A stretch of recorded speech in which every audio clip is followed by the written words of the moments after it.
Sejam bem-vindos a mais um Pensa Comigo aqui nas redes sociais da TV Norte, do Grupo Norte de Comunicação, pelo YouTube, pelo Facebook e principalmente pelo Portal Norte de Notícias. Hoje o tema, a criminalização das fake news. E para podermos comentar, debater, atualizar esse tema, nós temos aqui o delegado titular da DRCO, Antônio Rondon. Nós temos a advogada presidente da Comissão de Aprimoramento da Advocacia Criminal da OAB, Catarina Estrela. E também temos o mestre em Direção Estratégica de TI, Messias Andrade. E nosso comentarista junto, Davidson Cavalcante, para podermos debater esse tema. Se você quiser também mandar perguntas, acesse o nosso Facebook, acesse o nosso YouTube, também no Portal Norte, para mandar perguntas aos nossos entrevistados sobre a criminalização das fake news. Eu já lanço a pergunta aqui para os nossos três comentaristas, nossos três convidados. Afinal, era necessário uma lei para criminalizar fake news ou o Código Penal brasileiro, o Código Civil brasileiro, já tinha algum artigo que poderia contemporizar esse assunto? Quer ficar à vontade? Por favor. Existe a necessidade de um tipo penal mais específico em relação à incitação de ódio. Mas, com relação a informações inverídicas contra as pessoas, nós já tínhamos os crimes contra a honra. Né? Então, aos modelos de outros países, inclusive aqui vou pegar o exemplo da Alemanha, sempre teve os crimes contra a honra, né? E também os crimes contra a honra na questão eleitoral, a calúnia eleitoral. E o que a Alemanha implementou? Um tipo penal que também tinha como bem jurídico não só a honra daquele que estava sendo ali objeto de uma mentira, mas uma mentira que tivesse por objetivo de incitar o ódio. Então, em regra, esses crimes há um grande número de pessoas, como grupos de refugiados. Então, esse tipo penal hoje na Alemanha, ele é mais fechado. E qual é o problema, talvez, da maneira como nós estamos querendo criminalizar a fake news? É um tipo penal extremamente aberto, que é o que nós estávamos falando, ainda há pouco comentando aqui com os colegas, do projeto de lei que está apenso ao projeto de lei 2630, né, que é o projeto das fake news. Então, a matéria criminal também está atrelada. E nessa parte, é um tipo penal que a gente não consegue definir realmente o que se pretende punir. Então, é uma cláusula penal extremamente aberta, o que me parece ser contrário a direitos humanos, porque todo tipo penal precisa ser perto, né? O princípio da legalidade no direito penal, ele é estrito, eu não posso dar margem de interpretação. Então, basicamente, já existiam tipos penais para proteger a honra do indivíduo, mas essa questão da incitação do ódio, de fato, nós estamos pendentes de algo que pudesse fornecer uma punição adequada em decorrência de lei. O delegado Antônio Rondon, que é o delegado titular da Delegacia Especializada de Crimes Cibernéticos. Exato. Como, então, nesse momento agora, com o desenvolvimento da tecnologia, com todo o aspecto que a doutora Catarina colocou, como é que a delegacia trabalha para verificar as fake news? O que ocorre? Como a doutora mencionou, já há no Código Penal, desde 1940 e alguma coisinha, os crimes contra a honra. Então, nós temos a difamação, nós temos a calúnia, a injúria, que afetam diretamente ou a honra objetiva ou a honra subjetiva do cidadão. Se está sendo propagada essa difamação, essa calúnia, essa declaração via internet, a pessoa que está divulgando, publicando essa mensagem, ela vai responder por aqueles crimes já previstos no Código Penal. Necessariamente, não estamos aqui tentando concretizar a fake news. Fake news já há 17 projetos no Congresso Nacional para tentar criminalizar, para ter um tipo penal específico, onde vai ficar bem claro e objetivo lá. Fake news é aquela matéria que seja inverídica, falsa. Mas se eu publico algum comentário difamando, atingindo a honra daquela pessoa, eu já vou ser responsabilizado por isso. Já está previsto no Código Penal. Então, cabe à Delegacia de Crimes Cibernéticos chegar nessa autoria. Normalmente, os autores desses crimes, eles tentam se encobrir achando que a internet ela tem um manto do anonimato. Então, normalmente, eles criam um perfil falso, um perfil fake, e difundem aquela informação que já é criminalizada no Código Penal. Então, quando você cria um perfil fake, você já está cometendo um crime, que é a falsa identidade. Então, eu vou criar uma página do Instagram, uma página de uma plataforma de mensagens, seja qual ela for, utilizando o CPF ou dados pessoais de outra pessoa. Eu já estou cometendo um crime ali de falsa identidade, crime previsto no Código Penal desde 1942. Aí, com esse perfil falso, eu começo a divulgar mensagens que atingem a honra de uma pessoa, seja ela, por exemplo, no caso da difamação, eu estou expondo um fato que aquela pessoa tem a honra dela atingida. Mas aquele fato não é criminoso. Por exemplo, eu divulgo que determinada pessoa, ela tem vários casos extraconjugais, por exemplo. Você ter casos extraconjugais não é tipificado como crime, não mais, né? Já houve esse tempo. Então a pessoa acha que estar divulgando aquela informação, que é verdadeira, digamos assim. Eu estou informando que aquele cidadão é um adúltero e estou disseminando isso nas redes de internet. Se é verdadeiro ou não sendo crime aquele fato, como adultério não é, eu não tenho que difundir isso. Eu estou difamando aquela pessoa. Então, vou responder por aquele artigo já previsto no Código Penal. É no ambiente da internet, seja no ambiente pessoal. E as pessoas que difundem isso, pegam aquela publicação e começam a propagar, vai incorrer no mesmo crime. Então, de fato, a pergunta que você trouxe aqui de início, há necessidade de criminalizar fake news? Eu acho que de uma forma específica há, como a doutora mencionou, a gente definir especificamente o que seria uma incitação ao ódio. Agora, já há medidas penais que existem no Código Penal desde 1942 que a gente consegue fazer com que a pessoa seja responsabilizada no ambiente da internet. Messias Andrade, ele é mestre em direção estratégica de TI. Aí agora a pergunta que um leigo gostaria de fazer, quer fazer, como a TI pode ajudar a encontrar os autores dessas fake news? Eu acredito que as Big Techs, elas têm que investir na reformulação de sua infraestrutura. Então, quando você fala que Google está indo contra a PL da fake news, não é porque ele é contra o que está sendo proposto na PL, mas ele está verificando quantos milhões ele vai gastar para reformular toda a sua estrutura para poder atender aquilo que a PL está solicitando. Então, hoje é muito mais difícil você encontrar um usuário que está propagando uma notícia falsa com a estrutura que nós temos hoje.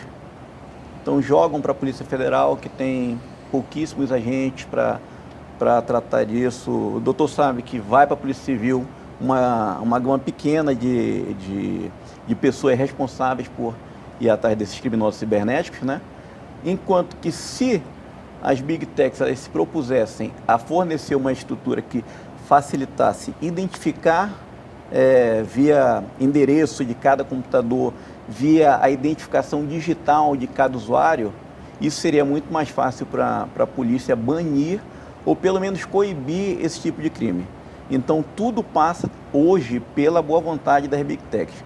Aí as Big Techs falam, eu vou sair do Brasil. Como é que elas vão sair do Brasil se o Brasil é o terceiro maior utilizador de redes sociais do mundo, ficando atrás só da Índia e da Indonésia, está à frente dos Estados Unidos e México. Nós temos hoje no Brasil cerca de 131 milhões de usuários de redes sociais. Então, quer dizer, é um volume muito grande. Então, quer dizer, se começam a aparecer uma divulgação de informação falsa muito grande, tem alguém por trás disso que fabrica os robôs para disseminar essa informação. Se isso fosse regulamentado e se as Big Techs elas conseguissem se organizar, facilitaria muito a nossa vida. O direito ele tem que acompanhar a evolução também da sociedade, né? A gente sabe que o direito nasce de hábitos, de costumes.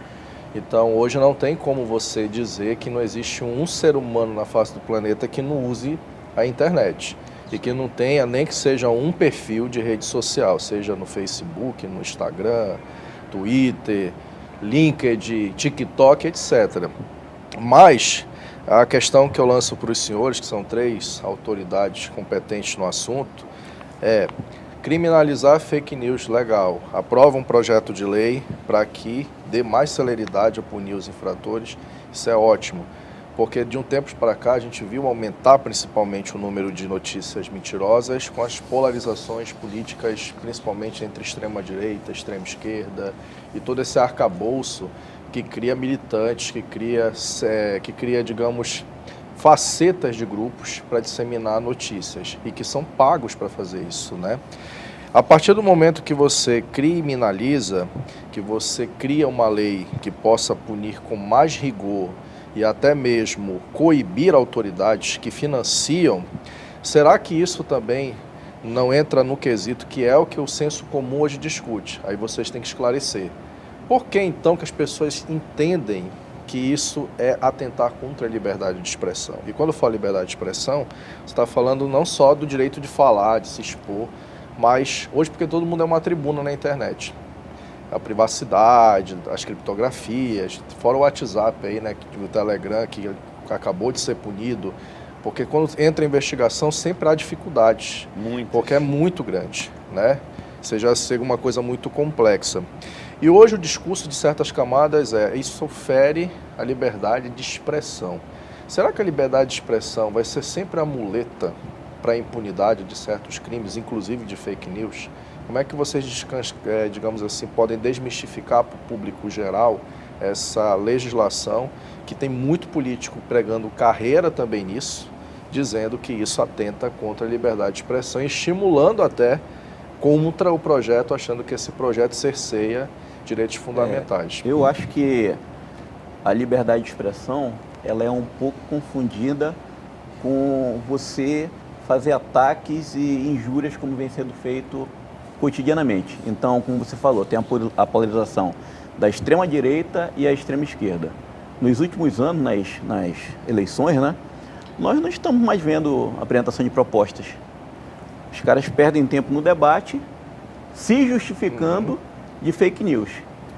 Então, quando você fala em liberdade de expressão, eu acho que essa PL da fake news, ela não é uma PL da censura.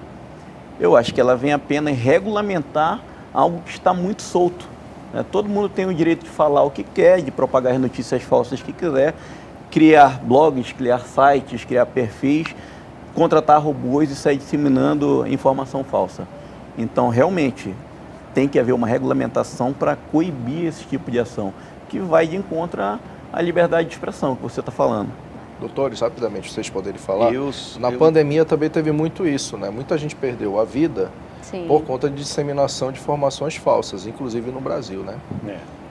Eu penso o seguinte, eu tenho uma visão mais garantista nesse sentido. Para mim, a liberdade de expressão ela está expressa na Constituição de uma forma muito clara.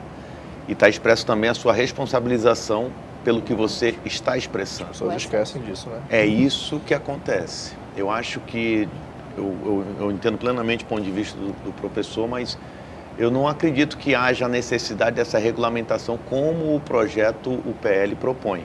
Até porque você não consegue visualizar qual seria esse órgão máximo que vai definir de fato o que seria a fake news. Seria uma mentira notoriamente conhecida? Ok, então a forma de você materializar isso no tipo penal que vai ser a grande arte do doutrinador, do legislador. Porque a responsabilização do que você fala já existe. Eu defendo que você tem que ter a sua liberdade de expressão absoluta. Só que você vai estar consciente de que você vai ser responsabilizado pelo que você está dizendo, está declarando. E há essa responsabilização já no Código Penal. Então, o que aconteceu foi uma extrema polarização política no Brasil, extrema, que, como você mencionou, facetas de ambos os lados realmente agiram com extremo fanatismo e geraram essa dicotomia absurda. Se você não concorda com o meu ponto de vista, você está errado. Não é isso? Eu até, desculpa, a gente cita aqueles Voltaire, se eu não me engano, ele falava, eu posso não concordar com o que você fala, mas eu vou defender até a morte o seu direito de poder falar. Hoje, o que você percebe no Brasil, infelizmente, principalmente em torno de algumas autoridades, você não pode falar o que você pensa. Então, se eu estou errado ou não, que eu pague, que eu seja responsabilizado pelos meios legais. A Constituição existe, ela indica o caminho que tem que ser seguido para a responsabilização. Mas hoje, infelizmente, houve foi muito extremismo que se pintou no Brasil. Casos como a Covid, que infelizmente virou palco político, e era uma doença. Se a pessoa queria tomar A ou B de remédio, que deixasse a pessoa tomar A ou B. Aí você mencionou, muitas pessoas morreram porque acreditaram naquelas disseminações de informações.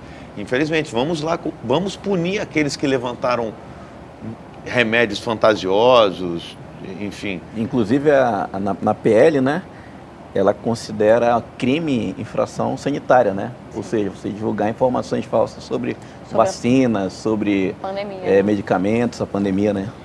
Esse ponto que eu queria até falar. A gente vai no intervalo agora e na volta a senhora pode complementar o que o professor Davis Cavalcante comentou sobre a parte das fake news nesse momento agora histórico, tá? Nós vamos então a um pequeno intervalo comercial e daqui a pouco o Pensa Comigo está de volta para falar sobre a criminalização das fake news.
E o Pensa Comigo está de volta nas redes sociais, no YouTube, no Facebook e no portal Norte Notícias. No bloco anterior, o professor Davidson lançou a pergunta sobre liberdade de expressão e o Messias, mestre em TI, e o doutor Antônio aqui responderam um pouco sobre essa parte da liberdade. Mas agora a doutora Catarina pode também expor a opinião, ela como parte da OAB, sobre essa liberdade de expressão que o Davidson estava comentando. A liberdade de expressão, assim como vários outros direitos, né, garantidos na Constituição, eles são princípios máximos da nossa Constituição, né? Eu não os considero direitos absolutos, porque todos os direitos fundamentais, eles são direitos de grande importância. E quando em conflito, algum vai predominar. Então isso é natural, só que a lei ela já não atribui qual que vai predominar em determinada situação. Por isso sempre a gente vai ter uma necessidade de ponderação. E sempre que houver excesso, a liberdade de expressão poderá ser punida. Então o doutor Rondon estava explicando que o anonimato é proibido, então quando se entra num determinado... Cria-se um Instagram falso, a liberdade de expressão ela é permitida, porém a Constituição veda o anonimato. Então você precisa se expor e responder por aquilo que você está falando. E o grande problema hoje, eu acredito, é que é numa falsa sensação de impunidade. E essa falsa sensação de impunidade, ela vem acompanhada exatamente da falta de informações através das Big Techs. Porque a pessoa se esconde em alguns programas e a lei não a alcança. Não a alcança por quê? Porque informações que deveriam já ser públicas, elas estão sendo guardadas.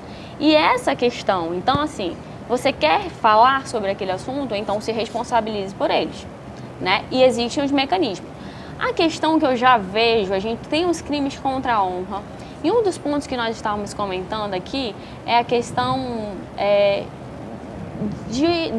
desses meios, desses big techs e até blogs e outros estarem comercializando isso. Então, comercializar, já eu acredito que sai do crime contra a honra, porque o objetivo ali não é atingir só a honra daquela pessoa, é lucrar.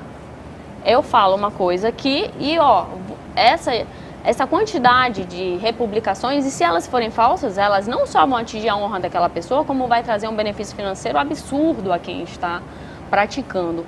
Então, hoje eu até vejo que a questão das fake news tem que ser vista também sobre essa cláusula de impunidade, ela não pode existir. Então, alguém que seja de meio de comunicação não pode achar que vai lucrar com isso e que não vai ter uma responsabilidade penal, né? Então, eu vejo essa questão da incitação do ódio como um tipo penal próprio, um bem jurídico que ele começa a ganhar força. A gente sai um pouco do crime contra a honra e é nessa fase que o Brasil acaba não tendo uma legislação adequada para apoiar. E um outro detalhe, os crimes contra a honra acabam atribuindo ao sujeito, a lei atribui ao sujeito, só em algumas hipóteses é que a lei diz que os crimes serão de natureza pública. Então, o presidente da República, quando os agentes públicos envolvidos, né, poderá ser uma ação penal condicionada à representação, mas na maioria dos cargos, cabe ao cidadão contratar um advogado e no prazo de 6 meses tomar as medidas. Mas às vezes a dificuldade de ter acesso, já se passou os 6 meses e você não consegue implementar uma queixa-crime. Então todo esse conjunto acaba que hoje permite uma certa dificuldade de se punir a fake news no atual sistema. Então talvez outros mecanismos pudessem dar um maior efeito do que uma lei que crie um crime de fake news. Como esse, o dever de informações das Big Techs, né? Talvez o aumento do prazo decadencial da queixa-crime, aumentar, verificar essa comercialização sob o título da liberdade de expressão, né? E isso pode ser mecanismos que vão ser mais objetivos do que o que está hoje em lei para fake news. E aqui eu queria citar, né, que o projeto de lei de autoria do Luiz Carlos Rauli, de 2017, que é o que acompanha o PL 2630, ele é extremamente genérico. E o que ele diz? Artigo 1º. Constitui crime divulgar ou compartilhar, por qualquer meio, na rede mundial de computadores, informação falsa ou prejudicialmente incompleta em detrimento de pessoas físicas ou jurídicas. E aqui eu relembro. A pessoa jurídica, ela também pode ser objeto de crimes contra a honra. Aproveitando que a senhora citou compartilhar notícia falsa, aí eu pergunto, aproveitando que a senhora citou para os três, Sim. Quem é que vai dizer que a notícia é falsa? Exatamente. Quem é que vai apresentar o detalhe que aquela notícia ou aquela informação, aquele conteúdo é falso? Sabe o que eu quero complementar nisso? Acho que é importante. Porque assim, por exemplo, tanto citar como exemplo, o Atlas e eu somos de televisão tradicional. Estamos numa televisão, uma emissora de TV tradicional. Antigamente, a ideia do formador de opinião estava sempre restrito à chancela da autoridade, ou acadêmica, ou científica, ou das mídias tradicionais, porque você tinha um certo controle sobre quem podia opinar sobre cada assunto. Hoje, com a internet, isso não tem como. Cada um que abre um perfil de rede social, ele acaba querendo ou não, se torna hoje um influenciador digital e, ao mesmo tempo, isso vira um formador de ideias sobre quem o segue. Então fica mais difícil também você conseguir punir ou mitigar o que vai ser falso ou não.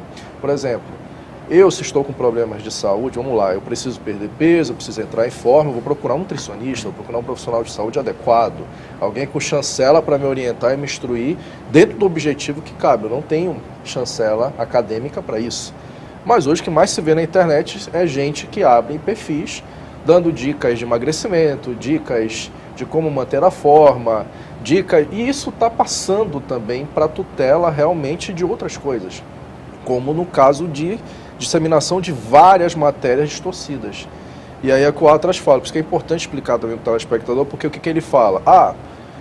Hoje eu não vou seguir a linha, por exemplo, de que um advogado diz, do que um delegado de polícia diz, do que um especialista em tecnologia de TI diz, que eu tenho hoje o Google. Eu vou lá, clico e vejo. Ele vira o meu professor. não é? E vira a minha autoridade naquele campo.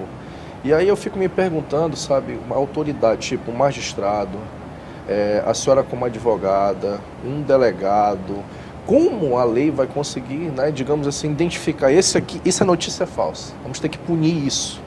E de que forma a gente vai punir esse tipo de situação? E até que ponto a gente vai conseguir diminuir, se é que é possível, né, essa quantidade de informações fakes e falsas. Mas as Big Techs, reforçando só o que você falando agora, elas são contra você identificar de onde partiu aquela notícia. Porque para eles o que vale é você, essa notícia é importante, a hashtag está sendo bem seguida, muitos cliques. Muitos cliques significa muito dinheiro. Então só nesse primeiro semestre, o Brasil movimentou 32 bilhões em tecnologia. Mas dá para saber mesmo o perfil sendo um robô? Dá para saber parâmetro? Hoje o que acontece? Eles sabem, eles têm a inteligência artificial, né, para identificar o que é robô e o que é, qual é o comportamento de robô e qual é o comportamento de um usuário humano. Eles têm como saber isso. Mas só que para eles fazerem uma aferição muito mais precisa, eles têm que investir na infraestrutura computacional deles. E isso, tudo passa por dinheiro. Então, primeiro, eles não querem perder a maneira como os usuários estão operando hoje, porque notícia falsa, desgraça, vende muitos cliques. E também não querem reformular a estrutura dele para atender a necessidade do que nós estamos pedindo, porque é um investimento muito alto para ter esse tipo de controle. Tem um conflito entre o moral aí, moral e o capital, então? Em resumo, fake news dá dinheiro. Então, isso que eu falo. Então, o fato de dar dinheiro, para elas não tem interesse. Conflito entre moral e capital, financeiro. Por isso que eu acredito que a gente tem que ter um tipo que é exatamente, enquanto, vamos dizer, é uma notícia contra a minha pessoa. Eu entro em contato com o Facebook, eu falo, olha, tá aqui, esclareço, tá aqui minha sentença absolutória, eu não respondo por esse crime, eu fui absolvida nessas condições, e ele está replicando ainda. Ele tomou conhecimento, ele já sabe que é falso, mas ainda tem um benefício, um grande número de pessoas estão tendo acesso. E sempre para se constatar a falsidade da informação, aquele que está sendo objeto provavelmente vai ter que dar algum... O que a gente chama no direito é aquela interpelação, ó, eu te interpelo e eu te digo, isso é falso, né? Então, esse momento da interpelação, ela vai partir do terceiro que está sendo objeto da situação. E eu vejo essas Big Techs com responsabilidade, porque muitas vezes a gente avisa, como o próprio WhatsApp, a questão das fraudes eletrônicas, quantas pessoas, o mesmo número, o WhatsApp tem ciência que ele troca de foto 10 vezes por dia e faz não sei quantas vítimas. E as pessoas encaminham para o e-mail do WhatsApp as informações, olha, WhatsApp falso, tá utilizando a minha foto nessas condições, e nada faz. Então a gente tem que começar a tomar medidas de quando a informação vai ser falsa, quando alguém interpelou, informou que ela é falsa, e continua essa dimensão. Não, lembrando também que, e aí o que eu acho interessante, a questão das fake news nas eleições, em 2021 já foi uma grande preocupação. Já houve a questão de uma mudança do 323 do Código Eleitoral, porque era uma preocupação da classe política. Mas para a sociedade no geral, que são essas outras fraudes, esses outros problemas que atingem diversas pessoas e às vezes leva a questões sérias como suicídio, como esses linchamentos morais e linchamentos públicos, como de pessoas, como tem o caso que a novela passada chegou a falar, né, de uma moça que quase foi linchada em decorrência de uma foto atrelada a um crime grave. Até morreu, né? Então todas essas situações, elas começam a ver que outros bens jurídicos podem ser atingidos de forma grave e que ainda não teve vontade política para resolver. A vontade política que era relacionada às eleições teve, não foi não, doutor? Acho que tomaram as providências ali ainda em 2021 para valer para 2022. Mas a gente ainda não tem uma regra que resguarde a sociedade dessas fake news, né? E as pessoas que, infelizmente, se acostumaram, e a gente tem que falar aí dessa questão ética, as pessoas se acostumaram a entrar em redes sociais para se alimentar de conteúdo falso. Aproveitando que a senhora citou do WhatsApp, a senhora citou dos outros aplicativos, aproveitando que o doutor Antônio está aqui, como fazer se eu sou vítima, como ela citou, de pessoas que vão trocando o meu número celular, vão fazendo pedidos de dinheiro, vão fazendo pedidos de empréstimo, como a delegacia trata, não deixa de ser uma fake news, como é que ela trata nesse momento? Como é que os golpes Esse do WhatsApp? golpe, que é a criação do perfil fake do WhatsApp, é o mais comum que existe. E como é que a delegacia trata Como a doutora mencionou, a plataforma, a Big Tech, ela nos dá um acesso diferenciado da polícia para que nós possamos oficiar e pedir a exclusão daquela conta do WhatsApp. Então a conta ela é excluída. Como a doutora mencionou, o ideal talvez fosse que o próprio ofendido pudesse fazer esse contato junto à Big Tech. Para isso exigiria uma estruturação maior, um investimento maior para a Big Tech ter certeza que estaria falando com aquela pessoa que é ofendida e não mais um outro laranja, mais um outro fake. Mas na polícia, eu fui vítima de um crime como esse. Alguém se passou pelo meu filho, mandou uma mensagem dizendo: oi pai, eu estou com esse novo número, tá a foto do meu filho, não tomei o cuidado de ligar. Porque antigamente a gente dizia assim, mande um áudio, confirme que é o seu filho. Mas hoje nós já temos tecnologias de inteligência artificial que simula a voz. Isso é verdade. Então ele vai passar o áudio. Então a dica que a gente dá, recebeu a mensagem de alguém, de um número diferente, que não está na sua agenda, está com a foto do seu parente, se passando por ele, dizendo que o telefone original deu problema, ligue para o telefone original. Certifique-se se de fato é o seu filho ou é aquele parente. A gente até sugere para que os parentes criem palavras-chave entre si. Ah, é você, meu filho? Porque em algum momento o golpista vai pedir o quê? A vantagem financeira. Ele vai dizer que está com outro número porque o aparelho quebrou. Meia hora depois ele vai dizer: pai, até para eu pagar o meu telefone aqui, me faz um pix aqui para o cara da loja. Nesse momento a gente sugere que os parentes criem uma palavra-chave. Ah, é? Então me diz aí qual é o meu prato preferido. O filho vai saber, já alinhado com o seu pai, determinado, e o golpista cai. Mas cair no crime, você tem que necessariamente registrar o boletim de ocorrência. As plataformas exigem o boletim de ocorrência quando a gente oficia para eles, informando que a vítima já procurou a polícia, informou que é vítima de crime cibernético e está pedindo a exclusão daquela conta do WhatsApp que está se passando por ele. O que ocorre? Demora muito para essa exclusão acontecer. Por mais que a gente tenha um contato cada vez mais direto, 90% desses crimes acontecem com a empresa Meta, que é a detentora do Facebook, Instagram e WhatsApp. Mas temos problema com TikTok, temos problemas com jogos diversos, como Roblox, que é um público mais infantil. Mas então a resposta das Big Tech em excluir aquele perfil que já está ali confirmado, que é um fake, que é um criminoso, que é um golpista, esses dias que são longos demais, faz com que a vítima enlouqueça. E, de fato, os criminosos desse tipo de crime, eles meio que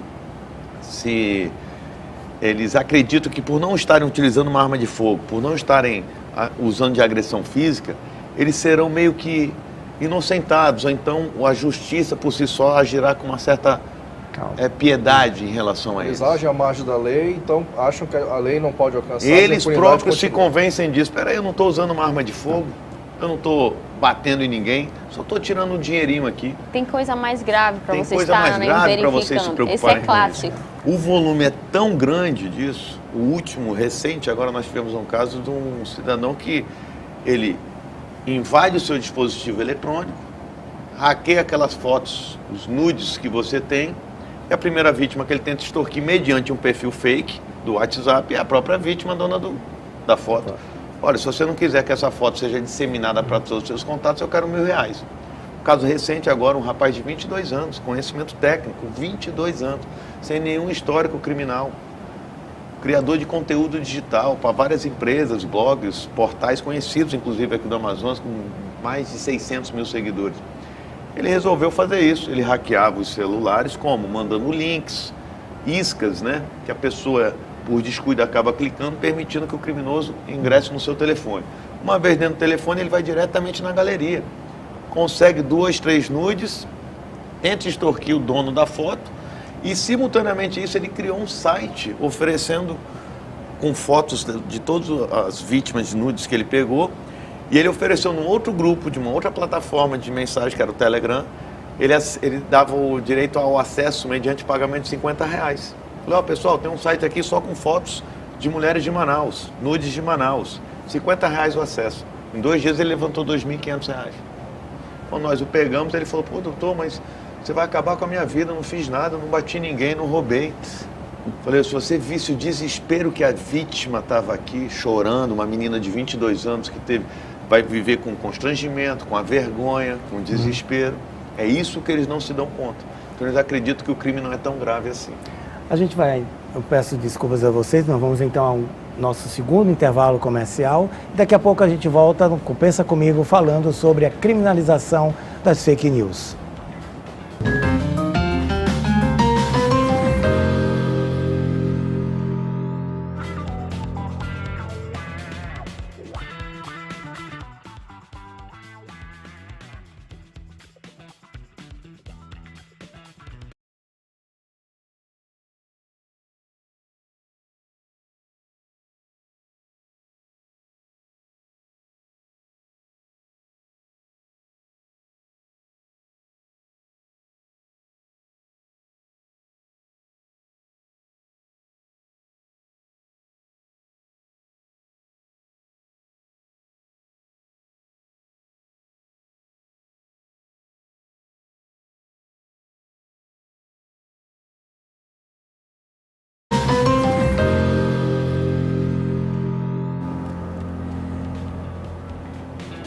E estamos no nosso terceiro e último bloco do Pensa Comigo, falando sobre a criminalização das fake news, pelo YouTube, pelo Facebook e também pelo Portal Norte Notícias. Davidson, estamos no nosso último bloco, então agora a sua pergunta para que os 3 nossos convidados possam comentar um pouquinho sobre essa fake news, a criminalização. Já falamos sobre liberdade de expressão, já falamos sobre os crimes cibernéticos, sobre as características que cada um precisa ter dentro das redes sociais, mas você como filósofo e sociólogo, o que a fake news pode levar aqui para a população? Na realidade, eu vou fazer uma provocação primeiro para o professor Messias, que é da área, é o técnico da área. O senhor falou muito bem sobre uma coisa interessante, depois a gente passa para a legalidade, para o operacional e para o hermenêutico, para a interpretação. Tem uma discussão sobre essa PL que é muito interessante quando a gente fala de dinheiro, de custo. Eu falou das big techs aí, do investimento que tem que ser feito na estrutura e tudo mais. Nós somos o 3º maior mercado de consumo de redes sociais do mundo. E tem uma coisa que chama a atenção, que é o conflito das partes, né? Por exemplo, as autoridades políticas querem a PL, grande parte delas, principalmente quem não está no espectro mais ligado ao Bolsonaro ali, por conta da questão do eleitoral, etc., que quer manter uma ideia de reputabilidade das ações na internet e tal, etc. Mas tem justamente as empresas de tecnologia. Você está falando do grupo Meta, que eu acho que é a maior rede de consumo hoje do mundo, que é Facebook, é Twitter, aliás, é o Instagram, é o WhatsApp. E eles falam muito sobre essa questão dos custos. E aí, como a gente estava falando aqui também de situações que atingem principalmente a população, que é classe C e D, por exemplo, e a gente nota que esse consumo de rede social nessas classes também triplicou. É uma classe que consome muito hoje por conta dos custos de telefonia no país, que não são... Então a gente pensa, o custo hoje é mais barato que no passado, mas é caro ainda o serviço de telefonia. E o WhatsApp, por exemplo, disponibiliza alguns recursos considerados gratuitos, de fácil acesso, e eles reclamam que com esse projeto de lei, alguns desses recursos, que hoje são tidos como gratuitos, poderão vir a ser onerado à população. E aí a pergunta que não quer calhar é a seguinte, isso é fato mesmo? Ou seja, aprovando uma PL desse tipo, Facebook, Instagram e WhatsApp, por exemplo, Google, YouTube, são as redes mais consumidas no nosso país. Tem como isso vai calhar em aumento para o bolso do contribuinte, do usuário, ou isso é uma forma também de se esconder por trás do que o doutor Rondon falou agora, dessa impunidade, de estimular, ou de ser até de uma certa forma, cúmplice de criminosos. Porque o cara está agindo na internet como um criminoso. Na verdade isso é uma fake news, né? Então, para o usuário final não vai ter um aumento. Para o usuário final o que vai ter vão ser mais meios de garantir sua segurança e integridade. Que fica muito mais fácil você identificar um criminoso cibernético com os níveis de segurança que estão sendo estudados para repassar para as Big Techs fazer essa reformulação. Então esse custo é muito mais uma falácia pública. É uma falácia. Eu acredito que seja uma falácia, até porque a preocupação deles é que não caia a divulgação das notícias populares, das notícias falsas, porque é aí que eles ganham muito dinheiro. É nessa disseminação. O que a PL propõe é que você faça a identificação, principalmente daqueles que vão pagar para ter um conteúdo. Então, não, vou fazer a propagação de determinado conteúdo, não. Esse tem que ter reconhecidamente o seu CPF, seu CNPJ ali identificado. Mas para o usuário final não vai ter nenhum tipo de acréscimo de valor. E aí tem outra situação que hoje é muito bem falada, né? Se a PL realmente for aprovada, Google, Facebook, Instagram e WhatsApp, bem como outros, vão sair do Brasil. Não vão sair do Brasil. O Brasil é terra fértil para as redes sociais. Então, como é que eles vão tirar esses softwares do país, sendo que eles monetizam muitos valores? Então, não tem como sair do país e abandonar isso daí. Então, os usuários têm que ficar tranquilos, porque realmente não existe essa possibilidade. Como a gente está... O nosso programa passa rápido, né? E a gente fazer um outro programa de fake news para a gente debater. Para vocês, doutores, né, operadores da lei, quais são os pontos, acho que é importante explicar para o internauta, para quem nos assiste, quais são os pontos positivos da PL da fake news, vocês poderiam resumir, de fato é positivo isso, e quais são os pontos negativos que essa PL pode trazer? Na minha opinião, eu só tenho uma visão, como cientista político, de um ponto negativo que eu sempre vejo em projetos dessa magnitude. Uma lei ficar morta e ser apenas stand-up político, ou seja, vira apenas um stand-up político, plano eleitoral, depois essa legislação morre e sobra para os tribunais, sobra sempre para o Poder Judiciário ter que resolver o abacaxi. Como é que vocês enxergam na ótica esse projeto, do ponto de vista dos pós e dos contra, se caso vier a ser aprovado? Do ponto de vista dos prós, assim como você falou, vai deixar para o Poder Judiciário resolver.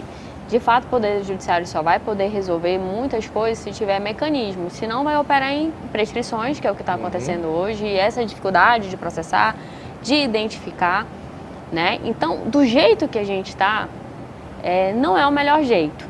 O que me preocupa no projeto das fake news é que uma coisa legítima, que é tentar realmente que essas situações de fake news diminuam, legitime um abuso do poder estatal. E o que eu quero dizer isso? Sobre o poder de regulamentação do que pode ser informado, do que pode ser divulgado. Viraria, né? Uma censura, doutora? Exatamente. Então, esse órgão de regulamentação, uma agência regulamentadora, então esse órgão que a gente precisa ter muito cuidado de que modo ele vai funcionar e ele vai intervir, né? Por isso que eu falo, a interpelação, para você descobrir que uma notícia é falsa, alguém precisa se manifestar, precisa existir uma interpelação. Então a censura é algo que eu já não deixo sair. Gente, é natural. E é por isso que, qual é a lógica da punição sobre a liberdade de expressão? Não é proibir que se fale, é tentar coibir no menor tempo possível. Então, quando o Instagram demora demais para tomar medidas, aí é essa questão das Big Techs. O fato já é conhecido, eu acho que eles têm que tomar mecanismos, sim. A gente está vivendo uma nova realidade.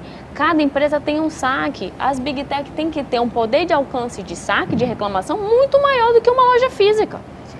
Uma outra situação. Então, eles não podem falar, não, a minha situação é diferente. Então, essa regulamentação do mercado virtual, que eu acho que precisa ser devidamente determinado para não ter essas cláusulas de impunidade.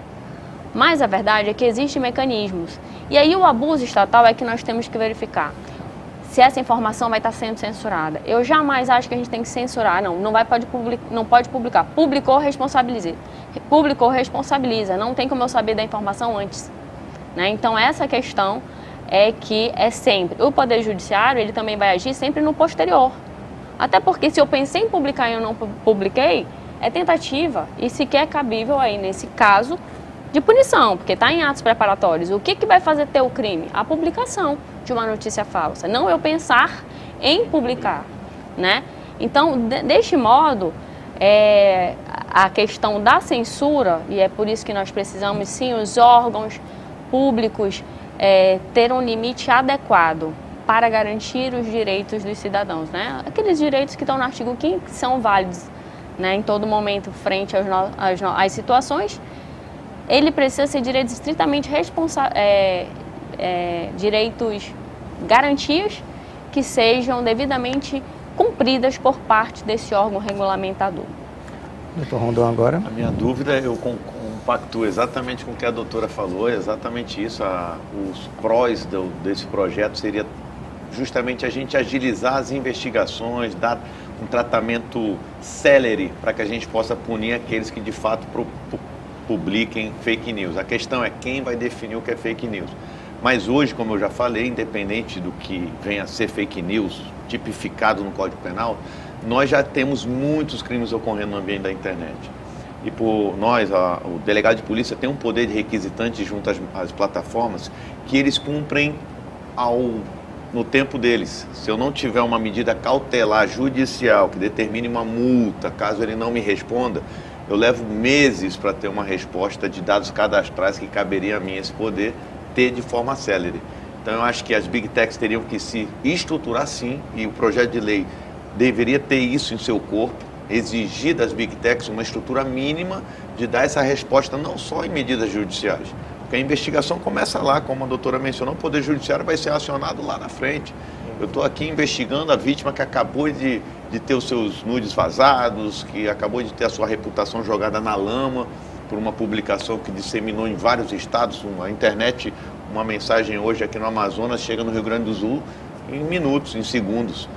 Então, e a investigação, a persecução penal, ela está esquecida. Está se discutindo o que vai ser tipificado no Código Penal para definir o que é fake news. Mas nós já temos um ambiente da internet repleto de crimes. E a persecução, a investigação em si está rastejando. A gente tem que ser mais célere nisso. E para isso as Big Techs têm que ser acionadas sim, ou colocada de alguma forma uma coerção sobre elas, que hoje só cabe quando chega a nível do judiciário. Mas antes de chegar ao judiciário, a gente está aqui. É por isso que as PLs elas estão tornando obrigatório que essas Big Techs acima de 2 milhões de usuários, elas tenham no Brasil um representante. Mas olha, nós temos representantes aqui da Meta. E ainda assim as respostas... Mas a Meta é um dos únicos, né, que tem representante no país. As respostas, se não forem mediante sentenças judiciais, decisões judiciais, onde o juiz pode impor uma multa, caso não seja, demora muito tempo. Então, que o projeto envolva a persecução penal daquilo, não só a fase judicial, entendeu?